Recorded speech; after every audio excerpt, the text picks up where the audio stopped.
Eu sou o professor Gibi. Nesse vídeo da Escola Pirata, a gente vai corrigir a prova do Enem, segunda aplicação de 2015, as questões de física.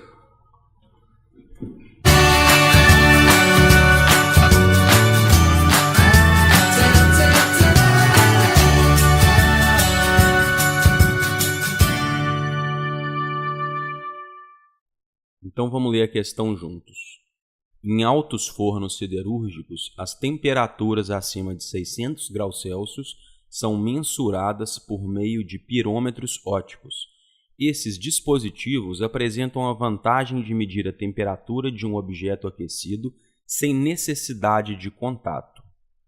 Dentro de um pirômetro óptico, um filamento metálico é aquecido pela passagem de corrente elétrica até que sua cor seja a mesma que a do objeto aquecido em observação. Nessa condição, a temperatura conhecida do filamento é idêntica à do objeto aquecido em observação. Aqui eu tenho a fonte da notícia que foi usada como base para fazer a contextualização da questão. E vamos lá então para as opções de respostas. Os distratores e nossa opção correta. A propriedade da radiação eletromagnética avaliada nesse processo é a letra A, amplitude, letra B, coerência, letra C, frequência, letra D, intensidade, letra E, velocidade.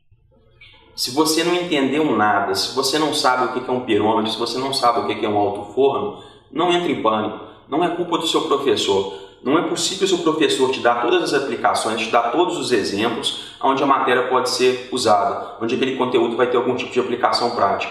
O seu professor tem que ter te feito, você tem que ter confiança em ter a base da matéria, ter a base do conhecimento e ter aprendido certas formas de raciocinar. É isso que a gente vai fazer aqui agora. Com uma base de matéria e com uma capacidade de resolução de questões, a gente vai resolver esse problema. A primeira coisa a se fazer, então, é ler o problema de novo, com calma, decodificando as informações. Não entre em pânico. Em altos fornos siderúrgicos. Bem, o que é um alto forno? Um alto forno siderúrgico é o lugar dentro de uma indústria siderúrgica onde a temperatura do metal é elevada a um ponto tão alto que esse metal muda do estado sólido para o estado líquido. Nesse vídeo, a gente está observando uma parte desse metal no estado líquido que sai de um desses alto-fornos. Dá para entender porque que você quer alguma maneira de medir essa temperatura sem ter que entrar em contato com esse material. Agora que eu já sei o que é um alto-forno, vamos seguir. Em altos fornos siderúrgicos, as temperaturas acima de 600 graus Celsius são mensuradas por meios de pirômetros ópticos. Mensuradas significa que elas são medidas. E agora, o que é um pirômetro? Eu não sei o que é um pirômetro, mas eu vou tentar analisar a etimologia da palavra. Piro me lembra fogo, tanto que aqueles caras que são doidos, saem pondo fogo em tudo, são os piromaníacos. As coisas que terminam em metros me lembram equipamentos de medidas. Por exemplo, velocímetro, amperímetro. Olha a expressão, pirômetros ópticos. Se são óticos, isso já vai me dar uma dica muito importante. Eu vou usar ótica para resolver essa questão. Agora, eu tenho três tipos de ótica. Eu tenho uma primeira, ótica geométrica, que é onde a gente analisa a luz como sendo retas que não interferem uma com as outras. Depois eu tenho a ótica física, que eu analiso a luz falando que a luz é uma onda eletromagnética. E por último eu tenho uma ótica quântica, que é quando eu falo que a luz é formada por fótons. A questão agora é, qual dessas três óticas eu vou usar para resolver essa questão? A resposta é a ótica física. E como que eu sei disso? Por dois motivos. O primeiro motivo é que eu sei que a questão tem muito de termodinâmica também. Estou falando de altas temperaturas, estou falando de fusão de metais, alto forno. Bem, a ótica que melhor se adequa à termodinâmica vai ser a ótica física, onde eu vou falar aqui.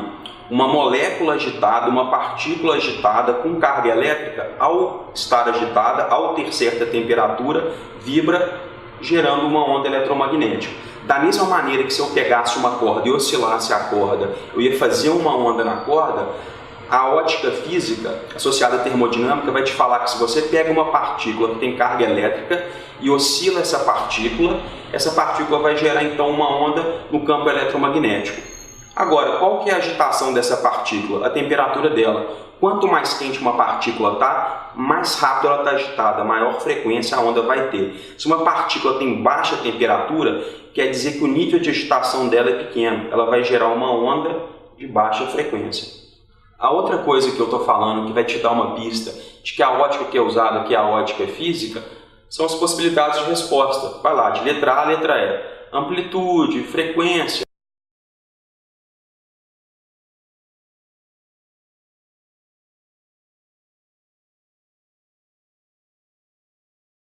Dentro de um pirômetro óptico, um filamento metálico é aquecido pela passagem de corrente elétrica até que sua cor seja a mesma que do objeto aquecido em observação. Nessa condição, a temperatura conhecida do filamento é idêntica do objeto aquecido em observação. Olha, eu nunca ouvi falar de um pirômetro óptico, mas eu já ouvi falar de alguma coisa parecida. Eu tenho um filamento por onde vai passar uma corrente elétrica e essa corrente elétrica vai gerar aquecimento no filamento e esse filamento vai começar a mudar de cor. Isso é uma lâmpada incandescente. Então, o que é um pirômetro óptico? Um pirômetro óptico é uma lâmpada incandescente onde a resistência vai receber uma quantidade de energia variável. Eu vou poder regular a quantidade de energia que vai chegar na resistência. E assim eu vou regular qual que é a temperatura que a resistência vai ter. E aí, quando eu coloco mais energia, a resistência fica mais quente. E se a resistência fica mais quente, as moléculas vão vibrar com uma temperatura maior, gerando assim uma onda de frequência maior. Se eu regulo para ter uma menor quantidade de energia na resistência, ou seja, eu regulo para ter uma menor temperatura na resistência, as moléculas vão estar vibrando com uma frequência menor. E assim elas vão gerar uma onda de frequência menor. E aí, como é que esse pirômetro óptico vai funcionar? Você vai regular a temperatura da lâmpada e aí você vai ficar olhando para o seu alto forno. Quando você vê que o filamento está da mesma cor do alto forno, você sabe então que a temperatura do filamento é a mesma temperatura do alto forno, sem precisar de no alto forno medir diretamente, porque seria perigoso.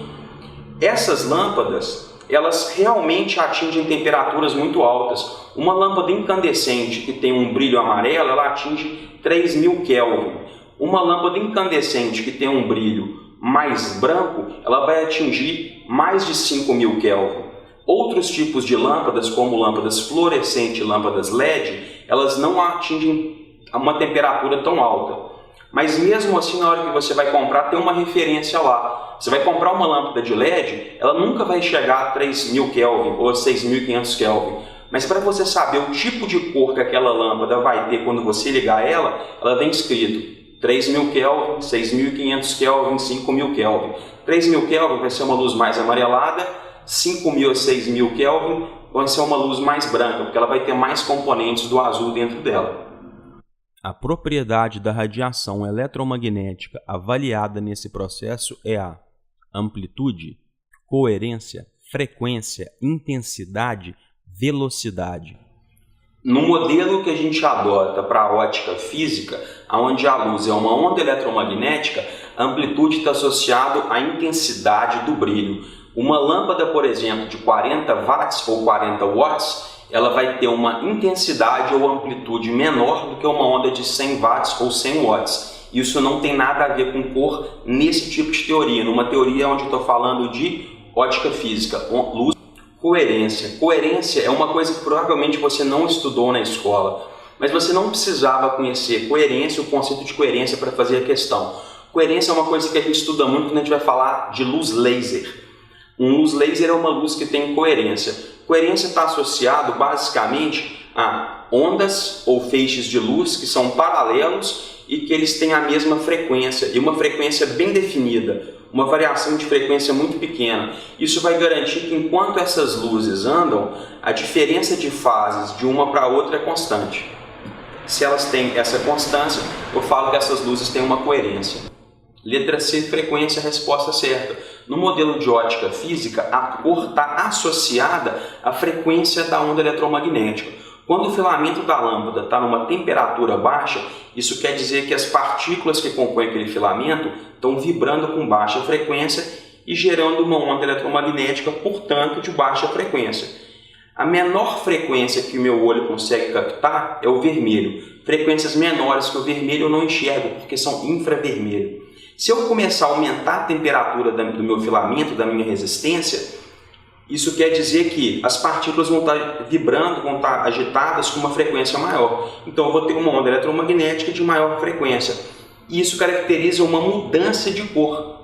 É assim que o meu olho percebe isso. Se eu for aumentando a cor, eu vou saindo do vermelho, vou indo para o verde, vou indo para o azul, até que eu chego na última cor que o olho humano consegue perceber, que é o violeta. Acima do violeta, ou seja, frequências maiores do que a frequência do violeta, o olho humano já não consegue perceber de novo. Por isso, essas radiações são chamadas de ultravioleta. Letra D, intensidade. Intensidade é a mesma coisa que já apareceu na letra A, amplitude. Não é nem amplitude nem intensidade. Inclusive as duas são a mesma coisa. Duas respostas erradas. Último distrator, letra E, velocidade. Não é a resposta também. Mesmo se você pegar, por exemplo, um laser vermelho e jogar ele atravessando por dentro de um diamante, ao atravessar aquele diamante, a velocidade da luz vermelha vai ser alterada. Mas ele continua sendo vermelho, porque a frequência não se alterou. Resposta certa, letra C, frequência. E se não tivesse frequência no gabarito para ser marcado, que tipos de outras respostas seriam admitíveis? Período, porque quando a frequência muda, o período, que é o inverso da frequência, também muda, ou lambda, comprimento de onda. A gente pode definir que a cor, supondo a velocidade da luz um padrão, está associado à frequência, o período ou inclusive ao comprimento de onda. Então qualquer uma dessas três respostas seriam aceitáveis. Bem, essa questão já caiu no Enem e ela não vai cair de novo. Mas dentro desse mesmo conteúdo, o que pode voltar a cair? Uma coisa que tem uma probabilidade muito grande de cair é você saber que quando você vai comprar uma lâmpada, seja incandescente, fluorescente ou de LED, que aquele valor que está lá de 3.000K, 4.500K, 6.000K, ele é uma referência de temperatura que vai te indicar a cor que a lâmpada vai ter. Numa lâmpada fluorescente ou numa lâmpada de LED, essa temperatura não é real. Numa lâmpada incandescente, essa temperatura é real. Se uma lâmpada incandescente tem escrito 3.000K, quer dizer que ela realmente atinge o valor de 3.000 Kelvin. Uma outra coisa que pode vir a cair é uma associação entre frequência e cor. Bem, se eu tenho uma estrela azul, uma estrela igual ao Sol amarela e uma estrela vermelha, qual das três está mais quente? A azul, porque a frequência associada à cor azul é maior do que a frequência associada à cor amarela. E dessas três, a estrela mais fria seria a vermelha, porque a frequência associada à cor vermelha é a frequência associada à menor temperatura.